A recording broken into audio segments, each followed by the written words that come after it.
السلام عليكم. لا تنسوا الاعجاب بالفيديو والاشتراك في القناة تشجيعا لنا لنستمر بنشر المزيد ان شاء الله. بسم الله. بص يا سيدي، قلنا اول خاصيه عندنا امبارح الحصه اللي فاتت، اول خاصيه عندنا الحصه اللي فاتت اللي هي نصف القطر. الناس تركز بقى، كل الخواص اللي جايه زي ما قلت لك وزي ما بقول لك تاني كلها معتمده على نصف القطر. نصف القطر اللي احنا خدناه الحصه اللي فاتت، واحنا ماشيين في الجدول من الشمال لليمين. العدد الذري يحصل له ايه؟ الشمال اليمين يزيد. الشحنه الفعاله على النواه، قوه جذب النواه، نصف القطر الحته دي. بص، خاصيه جهد التأيد والميل الكترون والسلبيه الكهربائيه والفلزيه والافلزيه والحموديه والقاعديه، يعني بقيه الخواص بتاعتي في الجدول معتمده على الحته دي. والخواص بتاعت الباب الثاني مربوطه بالباب الرابع الترم اللي جاي بالحرف، يعني اظبط معايا ده. هنيجي ان شاء الله اذا عشنا وكنا بنعمل الدنيا في الباب الرابع، يعني هنبقى ماشيين كده واحنا سايبين ايدينا. اظبط معايا الخواص دي، ماشي؟ طيب ايه جهد التأيد ده يعني ايه؟ في الاول يا سيدي، بص يا سيدي، مش احنا خدنا في الباب الاول ان احنا لو عندنا ذره عنصر النواه بتاعتها كده والالكترونات بتاعتها في مستويات الطاقه بتاعتها، كويس؟ فجت الذره دي اكتسبت مقدار من الطاقه، خدت مقدار من الطاقه. مقدار الطاقه اللي خدته ده يعني زائد انرجي طاقه، هتحصل لها ايه بقى؟ هتنتقل الالكترونات من مستوياتها الى مستوى طاقه ايه؟ اعلى. حسب ايه؟ حسب الطاقه اللي هتاخدها. خدت طاقه الخليه من الاول للثاني، تاخد طاقه الخليه من الثاني للثالث، يعني زي ما هتاخد. كده في الحاله دي تبقى الذره دي هتتحول لذره ايه؟ ايوه، ذره مثاره. دي كده يبقى اسمها ذره مثاره. الالكترون طار ولا اتنقل لمستوى اعلى؟ لا، اتنقل لمستوى اعلى، ما طارش. كده يبقى اسمها ذره مثاره. الطاقه اللي هتاخدها دي عبد الرحمن نسميها طاقه الاثاره او جهد الاثاره. نسميها ايه يا شباب؟ يبقى بص، عندك تعريف هو مهم تخلي بالك منه وتفرق بينه وبين جهد التأيد. ايه هو التعريف ده؟ اللي هو طاقة او بنسميه جهد الإثارة. جهد الإثارة. ايه جهد الإثارة ده؟ اللي هي الطاقة اللي هتاخدها الذرة عشان ينتقل الإلكترون من مستوى طاقته إلى مستوى طاقة أعلى. ماشي؟ يبقى اسمها طاقة الإثارة. اسمها ايه يا علي؟ يبقى طاقة الإثارة اللي هي الطاقة اللي الذرة هتاخدها عشان ينتقل الإلكترون من مستوى طاقته في الحالة المستقرة إلى مستوى طاقة أعلى. حلو؟ طيب إذا خدنا الذرة دي واديناها شوية طاقة زيادة أوي، يعني الإلكترون ادينا له طاقة فتلاقي لمستوى أعلى، لا ادينا له طاقة أكتر بقى، يتلاقي لأعلى أكتر لغاية ما يتغلب على قوة الجذب اللي بينه وبين النواة، وهو يهرب يطير. هيروح فين بقى؟ هيكتسبوا عنصر تاني. ما هو في ذره عنصر، يعني انت مثلا متخيل ان مثلا الصوديوم واقف كده وبعدين عمال يفقد الالكترونات لوحده؟ لا، ما هيفقدش غير لما تديله حاجه يتفاعل معاها. ايوه تمام؟ اي عنصر هيفقد لما يلاقي عنصر تاني يكتسب منه. طب لما العنصر يفقد، افرض ان انا مثلا معايا ذره عنصر اكس.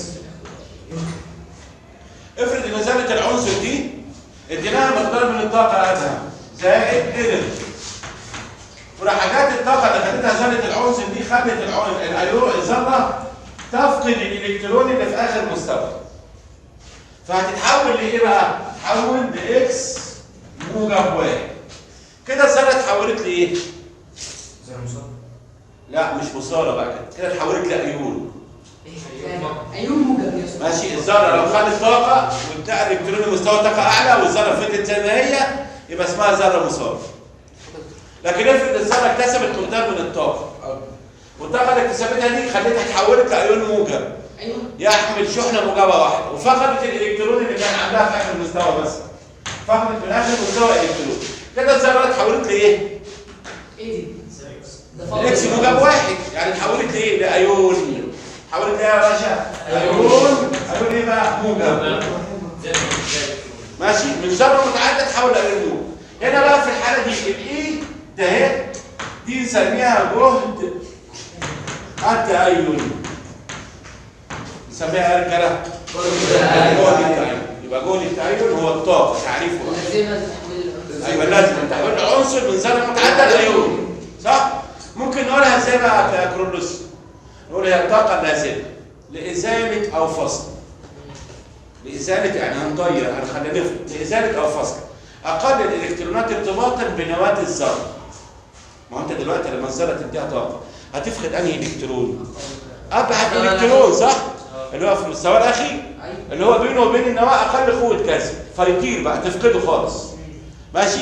تتحول الذره بقى من ذره متعدده لذره تحمل ايون موجب واحد.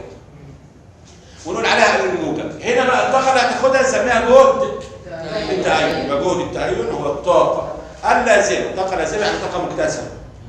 معايا يا عبد الرحمن؟ طاقه لازمه يعني الذره هتكتسب طاقه عشان تفقد. فقدت الكترون واحد نسميه جهد التأين الاول. طب لو الطاقه دي خدت الايون الموجب ده اهو، بص لو الايون الموجب ده دخل تفاعل اهو اكس موجب واحد وخد طاقه تاني زي الانرجي تاني وتحول لاكس موجب 2. ماشي كده فقد الكترون تاني، صح؟ الطاقه دي بقى نسميها جهد التأين الثاني. طب لو الموجب 2 فقد الكترون تاني هياخد طاقه جهد التأين الثاني وهكذا. ماشي لغايه ما حسب العنصر، في عنصر يفقد واحد بس، 2 3 حسب العنصر اللي يفقد. يبقى بص تاني اهو معايا، جهد التأين هو الطاقه اللازمه لازاله او فصل اقل الالكترونات ارتباطا بنواه الذره المفرده في حالتها الغازيه. يعني لازم تبقى الذره لها ظروف معينه، ظروف قياسيه. ايه هي بقى يا يوسف؟ اللي هي الحاله الغازيه. يعني لازم العنصر عشان يبقى جهد التأين اللي انا بقيسه ده مظبوط وتمام ويبقى قياسي على مستوى العناصر كلها، لازم كل العناصر تبقى في حاله معينه. ايه الحاله دي؟ اللي هي الحاله الغازيه. يبقى تعريف جهد التأين الطاقه اللازمه لازاله او فصل اقل الالكترونات ارتباطا بنواه الذره المفرده في حالتها الغازيه. اهو هكتبه اهو. تعريف جهد او بين قوسين طاقه التأين. اسمها يا شباب جهد او طاقه التأين. ايه تعريفه؟ الطاقه اللازمه. كده طاقه ممتصه ولا منطلقه؟ منطلق.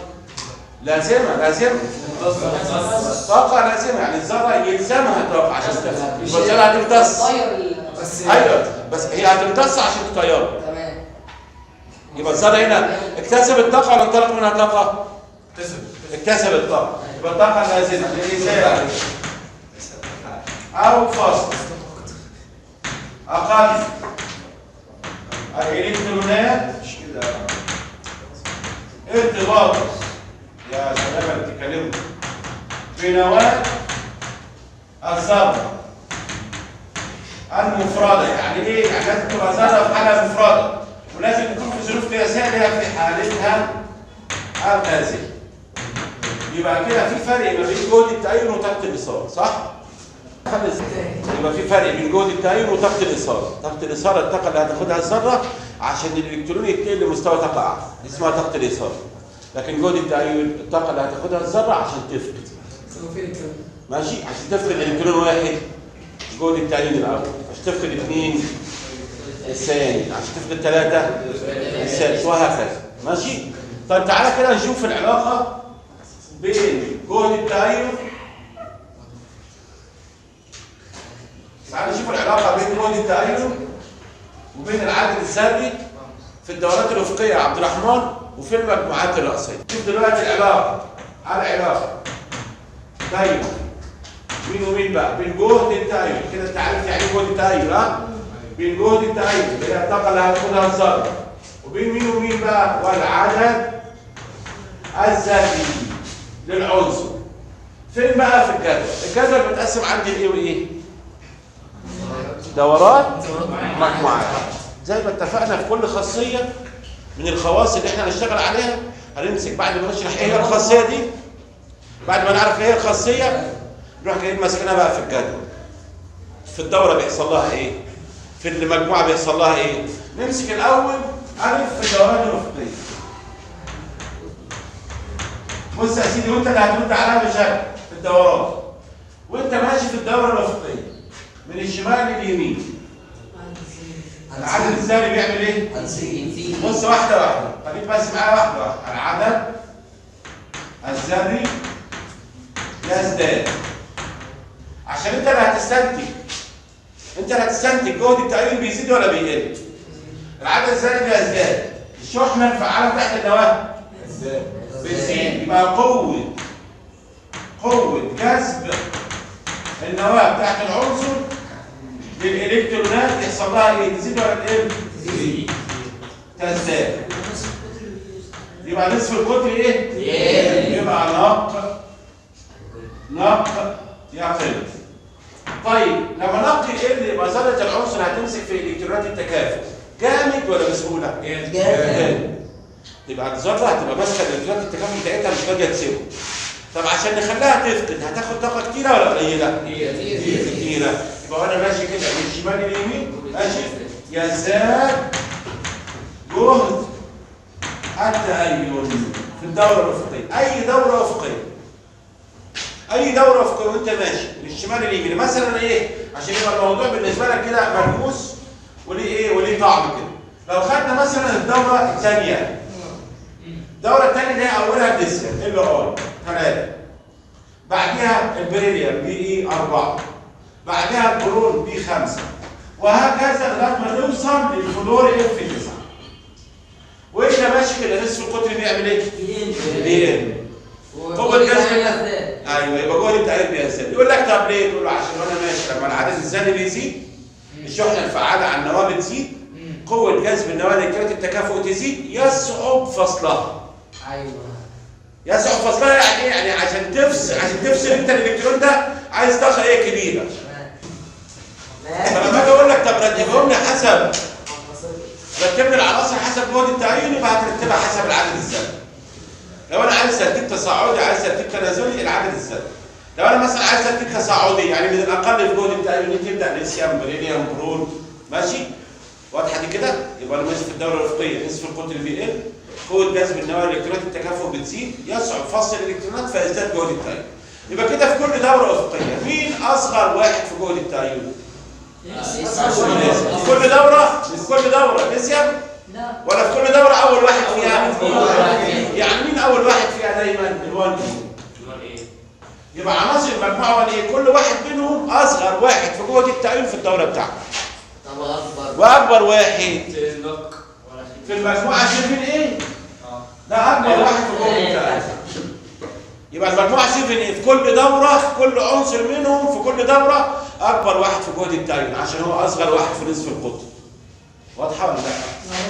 طيب تيجي للمجموعه بقى كلوز في المجموعات، والموضوع سهل والله بس انت ركز شويه صغيرين بس. في المجموعات الرئيسيه، في المجموعه الرئيسيه يوسف دي لما اجي امشي في المجموعه الرئيسيه من اعلى لاسفل نصف القطر بيحصل له ايه؟ من اعلى لاسفل لا يزيد. وانا ماشي كده من اعلى لاسفل العدد الذري بص هكتبها بالترتيب. العدد الذري يزداد. طيب نصف القطر يزداد خدناها كلها كده يبقى جهد التأيين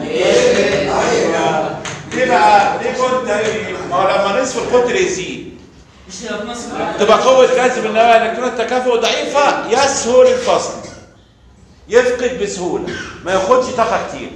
يبقى في المجموعة الرئيسية من أعلى لأسفل جهد التأيين بيقل، نصف القطر بيزيد. ماشي؟ ده في المجموعات، واضحة دي كده؟ يبقى في الدورة عكس فين؟ في المجموعة.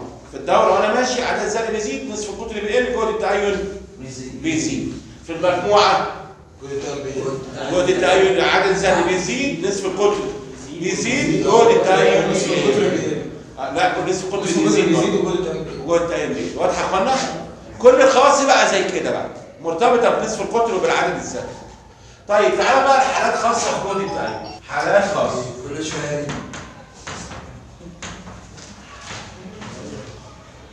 حالات خاصة يعني ملاحظات، يعني حاجات انت دلوقتي خدت قاعدة. كل قاعدة بيبقى ليها حالات خاصة، ليها شواذ. كويس؟ يعني ليها اختلافات يعني. بص يا سيدي، أول حاجة عندك لما تيجي تمسك لما تيجي تمسك الغازات النبيلة. الغازات النبيله اللي هي اخر مجموعه، اللي هي المجموعه الصفريه. اول حاجه المجموعه الصفريه، بص دي اول حاله، اول حاله من الحالات الخاصه. المجموعه الصفريه. المجموعه الصفريه كل مستويات عملها مليانه.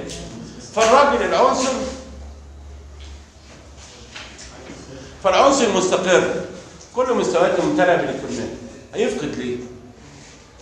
ما هو مستقر، فهيفقد بصعوبه ولا بسهوله؟ بصعوبه جدا. عشان كده تلاقي الغازات النبيله كلها جهد تعينها ايه الاول مش الثاني. السي 12 كربون 12.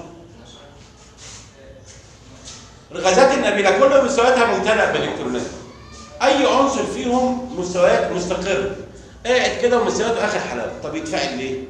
طب افرض انا جيت غصبت عليك، تعالى خليك تتفاعل، فعشان يفقد الالكترونات بتاعته هيبقى عايز طاقه ايه؟ كبيره جدا. يبقى في كل دوره افقيه اكبر واحد في جهد التأين مين؟ الغاز النبيل.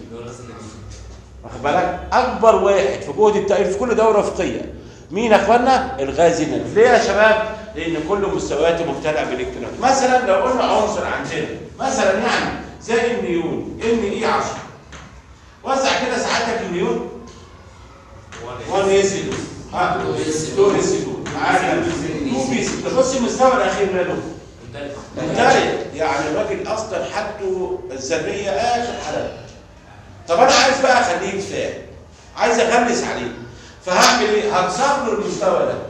بدل ما هو فيه 6، لا انا بص يا عم هخليك تفقد. هيبقى ان اي موجب 1 يبقى 1s2 2s2 2 بي كام يا باشمهندس؟ 5. بص انا عملت ايه؟ بوظت له التاني، كسرت له مستوى الكتروني مكتمل. ده انا كسرت كمان تركيب الكتروني مستقر، يعني العنصر كله. فده يحتاج لطاقه يا شباب كبيره جدا. عشان كده تلاقي الغازات النبيله ما تخشش في التفاعلات الكيميائيه في الظروف العاديه. يعني تجيب العنصر ده الغاز النبيل ده وتيجي تفاعله مع حاجه ما رضاش يتفاعل، لازم عشان يتفاعل عايز حراره عاليه قوي، عايز قوس كهربي. عشان كده تلاقي دايما الغازات النبيله جزيئاتها احاديه الذره. الغاز النبيل الجزيء بتاعه بيتكون من كام ذره؟ اي عنصر نبيل الجزيء بيتكون من ذره واحده. ماشي؟ يقول لك علل الغازات النبيله قيم جهد التأين بتاعتها عاليه جدا. ليه؟ تقول لي ان هنا جميع مستوياتها مالها؟ ممتلئه بالالكترونات، ويصعب فصل الكترون من مستوى مكتمل. ماشي؟ فبقى صعب جدا ان انا افصل الكترون من مستوى مكتمل. طب ادي اول حاجه. يعني انت دلوقتي لو انت عندك المستوى بتاعك الاخير، المستوى الفرعي الاخير بتاع العنصر مليان، يفقد بسهوله ولا بصعوبه؟ مليان بصعوبه. قيس على كده. واخد بالك؟ المستوى الاخير بتاعه يفقد بايه؟ بصعوبه. يعني مثلا اقول لك على حاجه، الصوديوم عدد الذري Na11، ما تيجي توزعه 1s2 2s2 معانا 2b6 3s1. ركز هنا معايا وقارن بده عليه عشان تطلع انت المعلومه، عايزك انت اللي تبقى فاهمها. المغنيسيوم بعد منه على طول Mg12، وزع 1s2 2s2 2b6 3s2. حلو الكلام؟ الاثنين في نفس الدوره. مين الاولاني؟ ومين بعد منه؟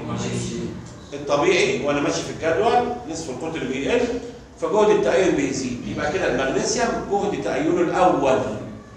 ما هو انت الصوديوم هنا، بص الصوديوم هنعمل له ايه؟ هنخليه يفقد كام الكترون؟ واحد بس. فيبقى يا سحان يبقى Mg موجب 1. اسف، يبقى Na موجب 1 1s2 2s2 2b كام يا شباب؟ ده الموجب 1 وفقد الالكترون هو. هنا لما فقد الالكترون ده اتحول تركيبه الالكترون للمستوى الاخير مكتمل. يعني هو شبه الغاز النبيل القريب منه، بس ما بقاش غاز نبيل، بقى شبهه، فبقى اكثر استقرارا. صح؟ فتلاقي جهد التأين بتاعه قليل قوي. تلاقي الصوديوم بيتفاعل مع دبان وشه. يعني بص كده العنصر اتحول من حاله اقل استقرارا لحاله اكثر ايه؟ قاعده بقى، خدها قاعده عندك. ماشي، لو انت هتحول العنصر، لو جهد التأيد يعني العنصر لما يجي يفقد، لما يفقد هيتحول لتركيب الكترون مستقر، يبقى جهد التأيد قليل. معايا يا علي؟ بص الصوديوم كان اخره 3s1 ماشي؟ فقد فبقى شبه النيون. كده تركيب الكترون بس المستويات مالها كلها مليانه، فيبقى جهد التأيد قليل. حلو؟ ماشي خلاص بقى، انا بتكلم على جهد التأيد الاول، تمام؟ تعالى بقى للمغنيسيوم، تعالى خلي المغنيسيوم نفس كده اهو. المغنيسيوم هنخليه يفقد، معايا يا باشمهندس؟ يفقد الكترون واحد عشان اجيب جهد التأيد الاول. فيبقى ام جي موجب واحد. يبقى توزيع 1s2 2s2 2b6 3s1 يا يوسف، زائد الالكترون اللي فقده. هنا المغنيسيوم لما اتحول لحاله اكثر استقرارا ولا اقل استقرارا؟ اقل، عشان بقى 3s عنده اخر واحد. فيبقى جهد التأين الاول بتاع المغنيسيوم اصلا كده اوريدي طبيعي ان المغنيسيوم جهد تأينه اعلى من الصوديوم الاول. طب تعالى بقى الجهد التأين الثاني. تعالى الجهد التأين مين؟ يعني هخلي الصوديوم يفقد ايه؟ الكترون تاني. يعني هو فقد الاولاني اهو، هخليه يفقد التاني. بص ازاي؟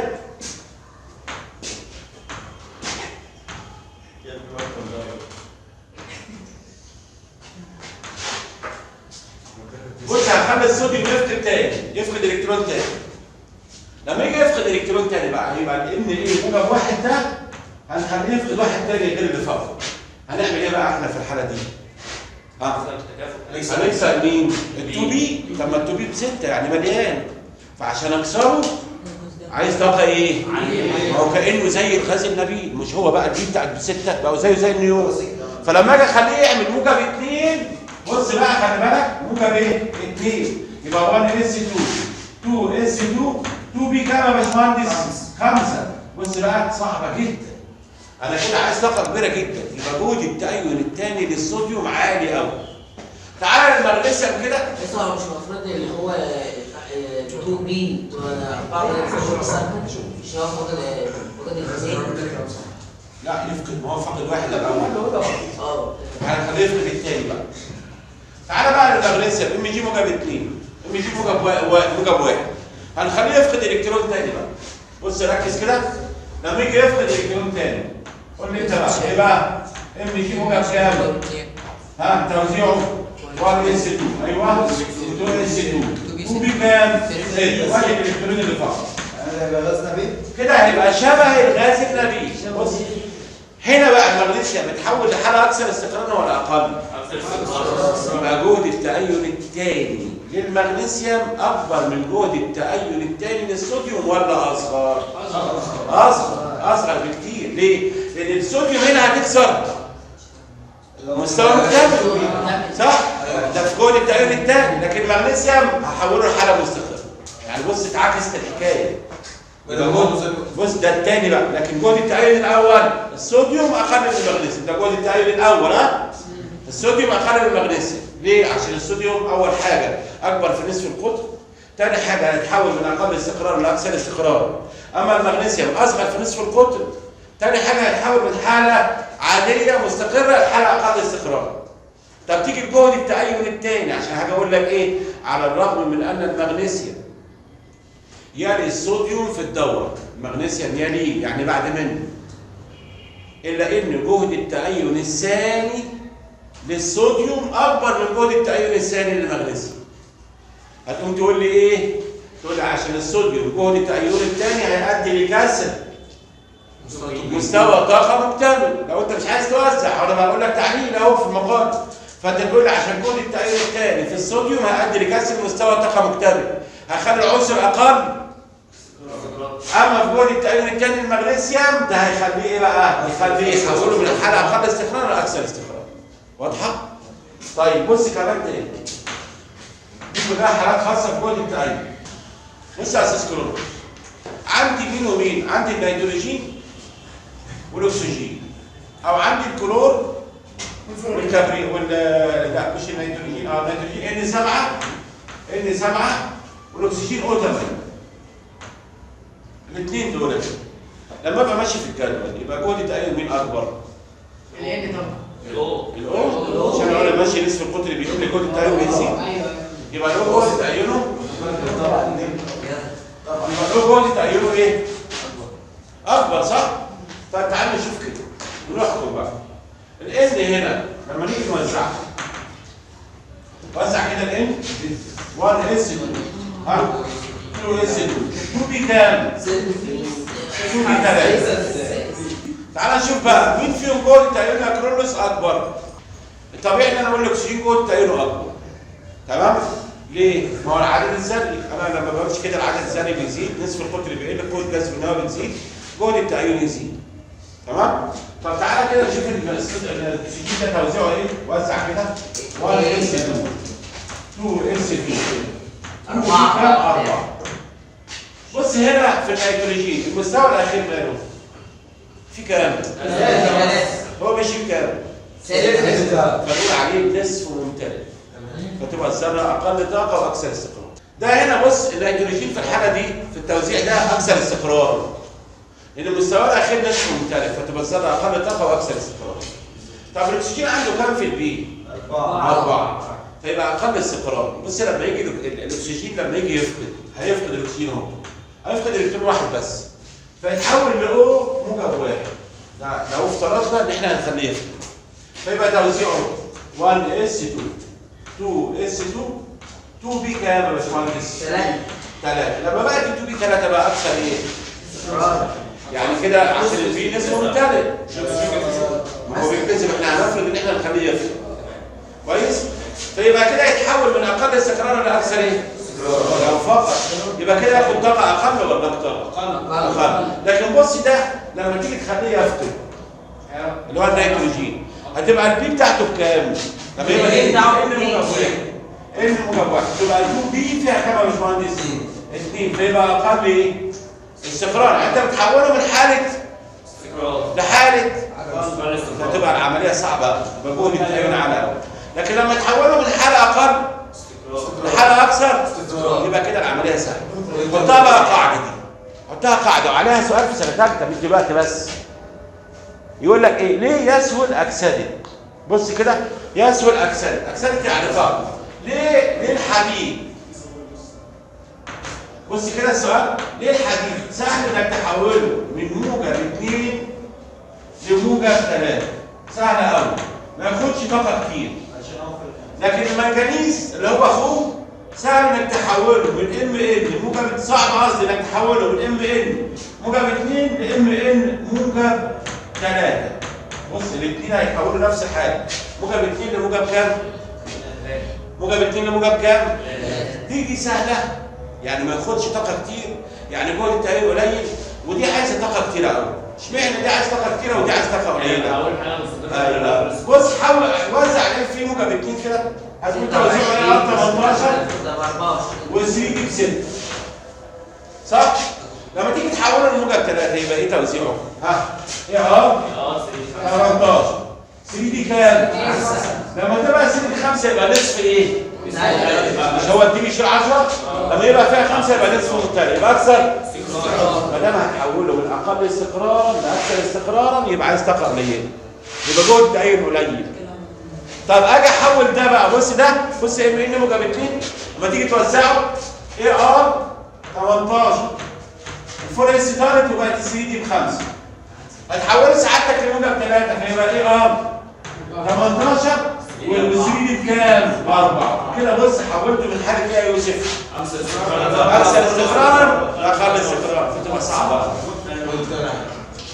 انت الحديد هنا يا يوسف الحديد هنا حولته من حاله اقل استقرارا لحاله اكثر ايه؟ فحصلت عمليه اكثر يا استاذ توماس.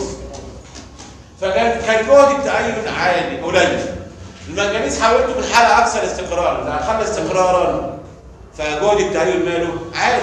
طب لو عملت العكس هيبقى العكس يعني ده هحوله من حاله ايه؟ غير مستقره حاله مستقره لحاله غير مستقره تبقى صعبه قوي. وتحت العكس وتحت العكس هنا اكسده هنا اختزال. يعني انت ده يسهل اكسدته لكن ده يسهل اختزال. ماشي؟